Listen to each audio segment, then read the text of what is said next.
늦은 시간인데 기다리게 해드려서 네, 죄송합니다. 네, 시작 기도로 성모송 바치고 시작하겠습니다. 성부와 성자와 성령의 이름으로. 은총이 가득하신 마리아님 기뻐하소서.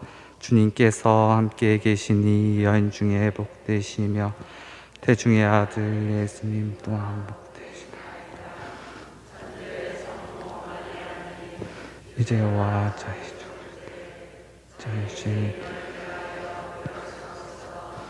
아멘. 성부와 성자와 성령의 이름으로.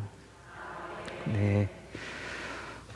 제가 개인적으로 강의를 해보는 게 태어나서 처음이어서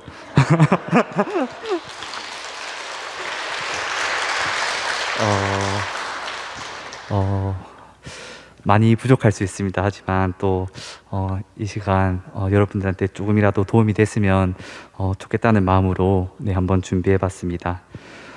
원래는 특강이 끝나고 20분 동안 영신 수련에 관해서 간략하게 소개를 해드려야 되지만 또 이번 사순 특강 주제가 특별히 성경 여정인 만큼 조금 더 복음 말씀을 읽고 또 묵상하고 또 복음을 나누는데 실질적으로 또 교우분들한테 조금 도움이 되고자 하는 마음에서 제가 그 복음 나눔에 관한 자료를 조금 준비해 봤습니다. 이 자료는 제가 작년에 부제반 때 학교에서 제주교구 소공동체 프로그램으로 한번 소개를 받은 게 있었는데 개인적으로 저한테 좀 많이 도움이 됐습니다. 그래서 이 부분들 교우분들하고 함께 나눠보면 좋겠다는 생각에 조금 준비해 봤습니다. 사실 이게 복음 나눔을 중심으로 진행이 되고 있지만 지금 코로나 상황이라 교우분들께서 모여서 이렇게 나눔하기에는 버거울 수 있지만 아마 개인적으로 복음 묵상을 하는데도 조금 도움이 될 수 있을 것 같습니다. 여기 앉아 계시는 분들은 전부 다 저보다 신앙생활을 더 오래 해오신 분들이라서 아마 신앙생활을 해오시면서 복음 나눔이라는 것을 한 번씩은 다 해보셨을 겁니다.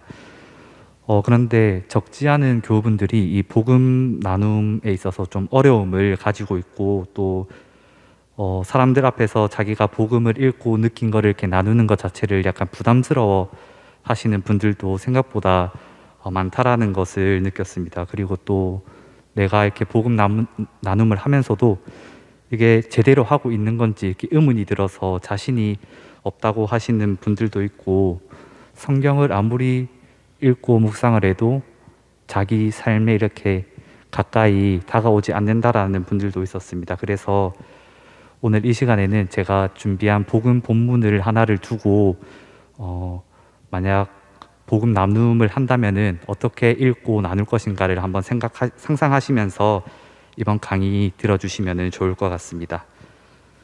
먼저 제가 준비한 복음은 마르코 복음 10장 46절에서 52절의 말씀입니다. 먼저 복음 말씀을 띄워드릴 테니까 한번 읽어보시면 될 것 같습니다. 예리코에서 눈먼이를 고치시다. 그들은 예리코에 들어갔다. 예수님께서 제자들과 많은 군중과 더불어 예리코를 떠나실 때에 티메오의 아들 바르티메오라는 눈먼 거지가 길가에 앉아 있다가 나자렛 사람 예수님이라는 소리를 듣고 다윗의 자손 예수님, 저에게 자비를 베풀어 주십시오 하고 외치기 시작하였다. 그래서 많은 이가 그에게 잠자코 있으라고 꾸짖었지만 그는 더욱 큰 소리로 다윗의 자손이시여 저에게 자비를 베풀어 주십시오 하고 외쳤다.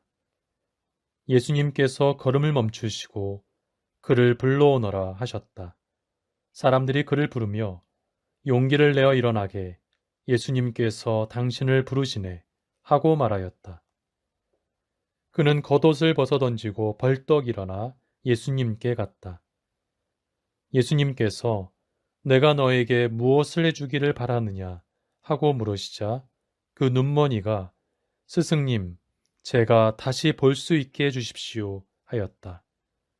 예수님께서 그에게 가거라, 내 믿음이 너를 구원하였다 하고 이르시니 그가 곧 다시 보게 되었다. 그리고 그는 예수님을 따라 길을 나섰다. 네, 복음 본문은 예리코에서 눈먼 소경을 예수님께서 치유해 주는 또 교우분들한테는 어느 정도 익숙한 복음 본문입니다. 그래서 이 복음 본문을 대하는 대표적인 세 가지 태도를 예시를 들어서 한번 이야기를 나눠보고자 합니다. 네, 성경을 대하는 다양한 태도들이 있는데 크게 세 가지로 한번 정리를 해봤습니다.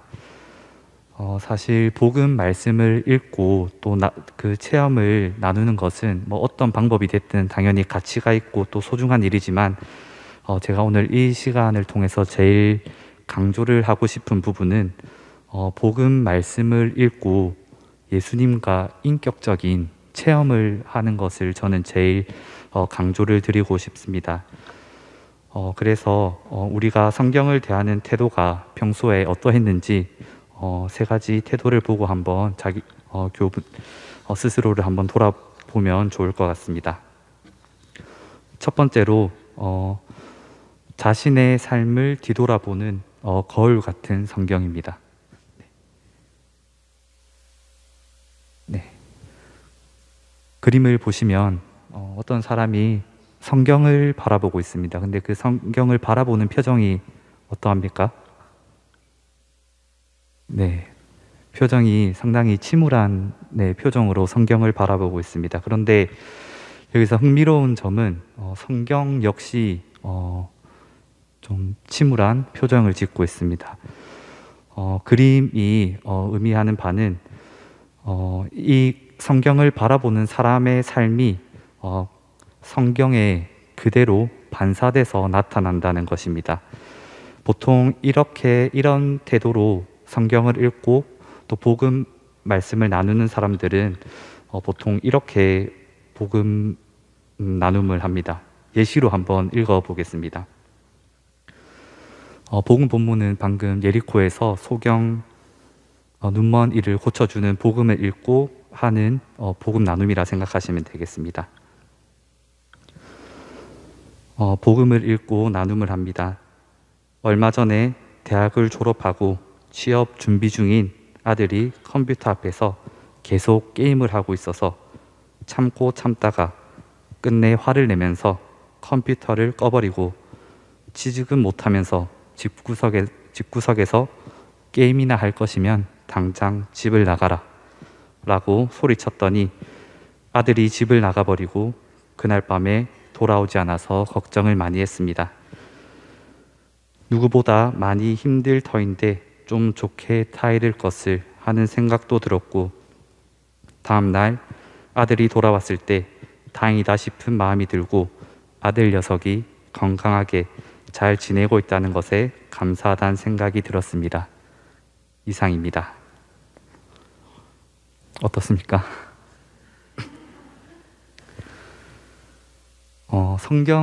성경 복음 말씀을 읽었는데 예수님의 말씀과 행동과 이런 표정, 이 모든 것에 어떠한 관심도 없습니다. 보통 이런 방식으로 성경을 읽는 분들은 복음 나눔을 하러 가는 길에서도 예수님께서 오늘 복음 나눔을 통해서 나한테 어떤 선물을 주실까, 어떤 말씀을 건네주실까 이렇게 기대하기보다는 오늘 복음 나눔을 가면 어떤 이야기를 해야 될까, 내가 무슨 말을, 어떤 복음 말씀을 어떤 말을 해야 할까 고민부터 하기 시작합니다. 사실 그래서 방금 복음 본문도 그렇지만 그 눈먼 소경 그 눈먼 소경을 고쳐주신 예수님의 그 따뜻한 마음에는 관심이 하나도 없고 또 은총을 받은 그 감격스러운 소경의 마음에도 관심이 없습니다. 단순히 복음 성경이 자기 성찰을 하는 하나의 그냥 자기 삶을 돌아보는 도구에 지나지 않을 뿐입니다. 하지만 성경은 예수님의 모습이 아니라 지나간 나의 삶이나 혹은 나의 모습을 성찰하는 거울에 불과하다면 그 복음 안에 있는 예수님의 크신 사랑과 은총을 다 놓쳐버리는 그런 실수를 범하게 될 것입니다. 그 다음으로는 성경을 대하는 다양한 태도들 중 두 번째 태도입니다.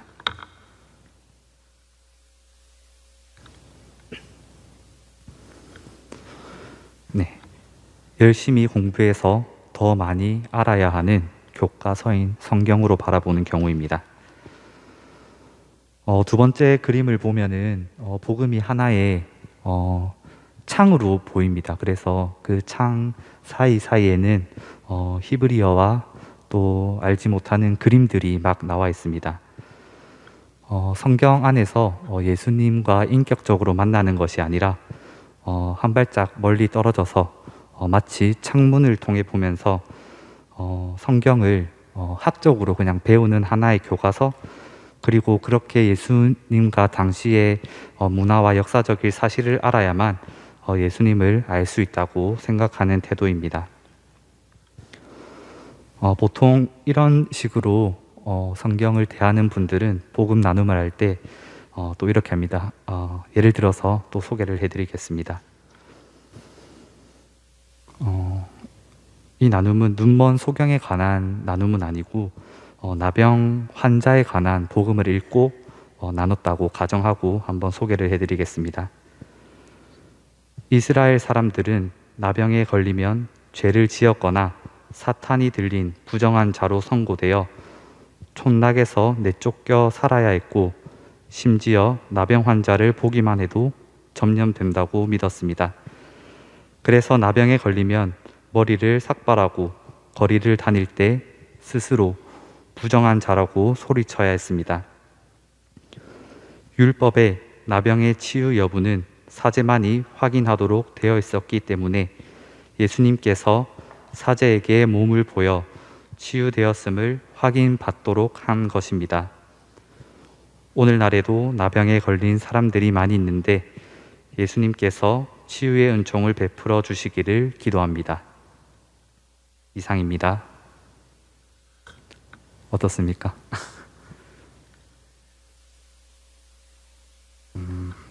사실 이러한 모습들은 스스로가 성경에 대한 지식이 많이 부족하고 또 성경을 더 연구하지 못해서 예수님을 인격적으로 체험하지 못한다고 생각하는 경우가 많습니다. 하지만 교회의 역사를 되돌아보면 초대교회 신자들은 자신이 개인적으로 성경을 가지고 있는 경우가 극히 드물었습니다. 그리고 주일 미사 때 단 한 번 복음 말씀을 통해서 자신의 믿음과 신앙을 지켜나갔고 또 그 믿음으로 순교를 하기도 하였습니다. 그래서 이러한 태도들을 통해서 단순히 성경을 통해서 지식을 쌓는다는 것보다는 인격적인 만남이 더 중요하다라는 것을 알 수 있습니다. 마지막으로 성경을 대하는 다양한 태도들 중 마지막 태도입니다.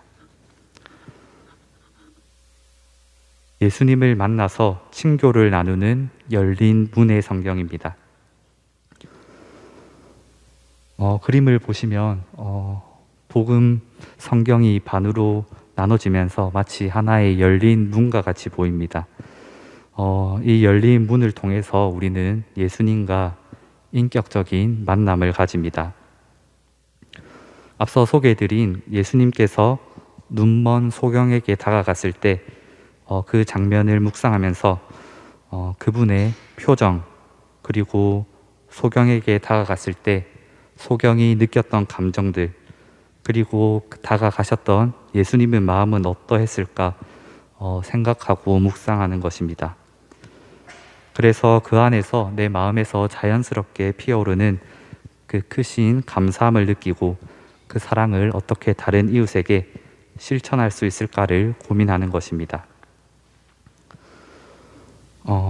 성경 복음 말씀을 통해서 인격적인 만남을 이루는 한 신자의 나눔을 한번 예시로 들어보겠습니다. 오늘 복음 말씀을 듣는데 예수님 앞에 다가와 엎드린 눈먼 거지의 모습이 정말 불쌍하게 느껴졌습니다. 예수님 주변에 있는 사람들이 예수님께 다가온 눈먼 거지를 꾸짖는 모습도 보였습니다. 얼마나 비참하고 외로운 삶이었을까? 어떤 마음으로 예수님 앞에 엎드려 간절한 소리를 외쳤을까 하는 생각이 들었습니다. 그런데 예수님께서는 걸음을 멈추시고 눈먼 거지를 불러 내가 너에게 무엇을 해주기를 바라느냐 하고 다정하게 말씀하시는 모습을 뵙고는 저도 모르게 가슴 속에서 뜨거운 눈물이 솟아났습니다. 주님께서는 당신의 능력을 먼저 보여주신 것이 아니라 눈먼 거지에게 필요한 것을 먼저 물으시고 그의 청을 다 들으신 후에 다시 보게 해주신 세심한 사랑에 그의 마음은 이미 형언할 수 없는 위로를 받고 있음을 느꼈습니다. 그리고 저도 묵상 중에 주님 발 앞에 나아가 엎드려 있다는 느낌으로 머물렀습니다. 주님께서 저에게 다가와 주시고 저를 감싸 주시는 느낌이 저를 휘감았습니다. 그리고 저도 모르게 벅찬 감격 속에서 눈물이 흘렀습니다. 이상입니다. 마지막 신자분의 나눔이 여러분들에게 어떻게 다가오는지 모르겠습니다.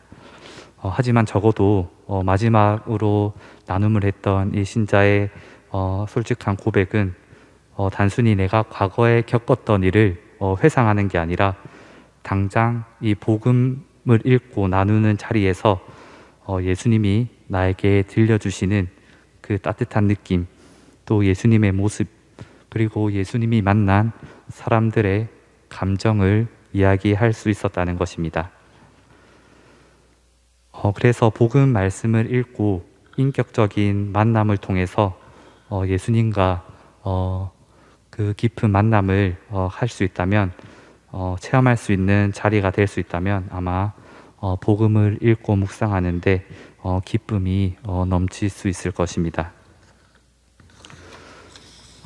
그렇다면 어떻게 성경을 읽으면 예수님과 인격적인 만남을 할 수 있을까? 아마 궁금하실 겁니다. 그래서 제가 아주 간단한 방법을 간략하게 제시해 드리도록 하겠습니다. 먼저 앞서 소개해 드린 복음 본문을 다시 한번 읽어 보시면 좋을 것 같습니다. 다만 이번에는 복음을 읽으실 때 예수님께서 하신 그 말씀에 초점을 맞춰서, 그리고 예수님께서 하신 말씀과 예수님의 행동, 그리고 예수님의 표정과 그 속 마음은 어떠했을까를 상상하시면서 이미지를 그려보면서 마치 그 복음의 장면에서 한 발자국 나와서 그 전체를 상상하면서 한번 복음을 찬찬히 읽어보시면은 나중에 제가 소개해드리는 방법이 어떤 것인지 알 수 있을 것 같습니다.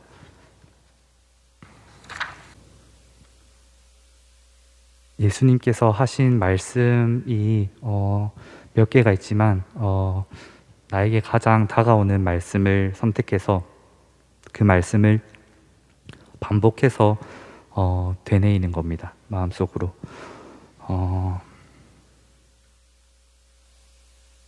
네. 그 되뇌이는 것이 제가 소개해드리는 방법 중 4가지 방법 중 첫 번째 방법입니다.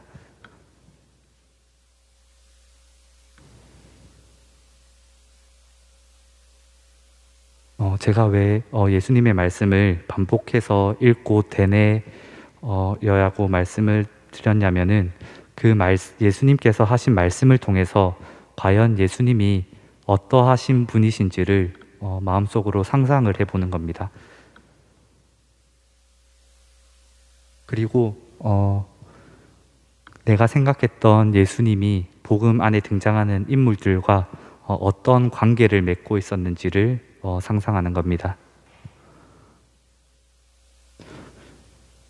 그리고 그 관계를 맺으시는 예수님의 마음은 어떠했을까 상상하는 것입니다.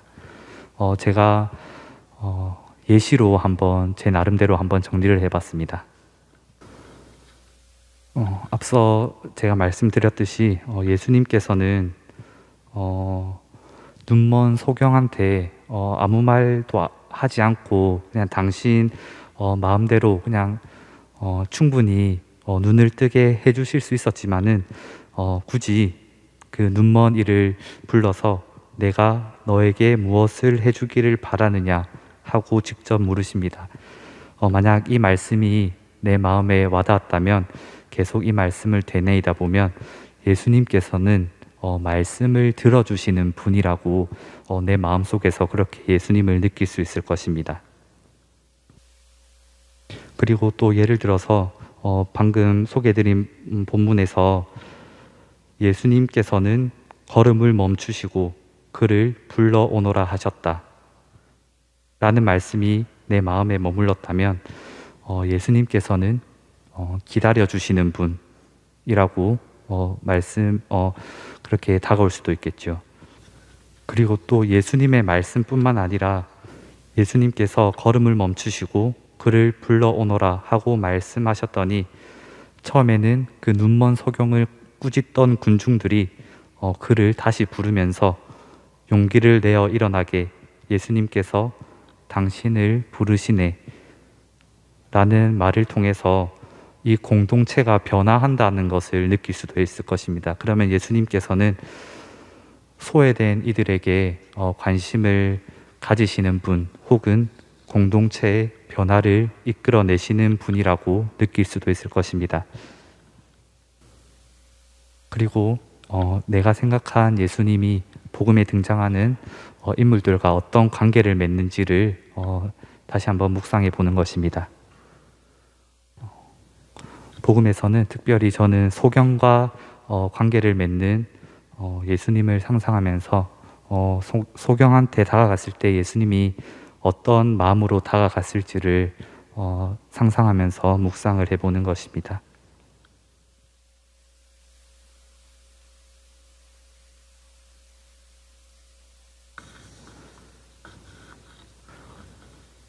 네. 아주 간략하게 너무 복음을 읽고 나눈다는 게 그렇게 쉬운 일은 아닌데 너무 제가 요약만 해서 간략하게 말씀을 드려서 크게 다가오셨는지 모르겠지만 제가 드리고 싶은 말씀은 복음 안에 너무 자신을 가둬서 읽다 보면은 마치 복음 말씀이 나를 그냥 너무 부족한 사람 그리고 죄인으로만 자기를 좀 오히려 힘들게 하는 경우가 있습니다. 그래서 저는 복음 말씀을 통해서 예수님과 그 인격적인 만남을 가지면서 하느님의 은총과 사랑을 느낄 수 있는 그런 복음 묵상 그리고 복음 나눔을 교우 여러분들이 하셔서 하느님의 은총을 크게 느끼셨으면 좋겠다라는 생각이 들었습니다. 그래서 우리가 복음을 읽고 묵상하는 것은 단순히 자신의 부족한 점을 성찰하기 위한 것도 아니고 또 공부를 하기 위한 것도 아니라는 것, 우리의 사랑이신 주님을 체험하고 그 사랑을 만끽하는 것이라고 다시 한번 말씀을 드리고 싶습니다. 그래서 제가 오늘 소개해드린 복음 묵상을 통해서 앞으로 복음 말씀을 읽고 묵상하고 나누는데 하느님의 사랑이 또 여러분들과 함께 하시기를 바라겠습니다. 네, 제가 준비한 강의 아닌 강의는 여기까지입니다.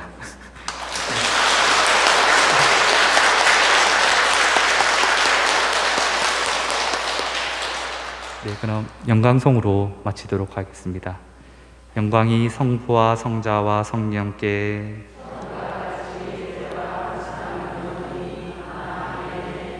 성부와 성자와 성령의 이름으로 아멘. 축복, 축복, 축복, 축복.